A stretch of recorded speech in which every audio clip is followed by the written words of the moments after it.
We'll guide you through how to automate Asana tasks to streamline your workflow and save time. If you find this helpful, consider subscribing and liking the video. First, open Asana on your desktop and navigate to the project where you want to automate tasks. Look for the Customize button at the top right of your project view, which is where all your automation tools are housed. After clicking Customize, you'll find an option called Rules. Click on Create a Rule to start building your automation. You'll see a list of triggers and actions that you can use to automate your tasks.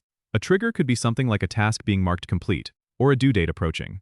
Choose a trigger that fits the task you want to automate. Next, select an action that should happen when that trigger occurs. For example, you could automatically move a task to another section, assign it to a specific team member, or even send an email notification. After setting up your trigger and action, give your rule a name that's easy to remember and understand. Then, click Create Rule to activate it. Your automation is now live, and you can see it in action as tasks move through your project. You can create multiple rules to handle different scenarios or tasks within the same project. If you need to edit or delete a rule, go back to the Rules section under Customize, where you can manage all your automations. Automating tasks in Asana can help you focus on more important work by handling repetitive tasks automatically. Don't forget to subscribe and comment if this helped you out.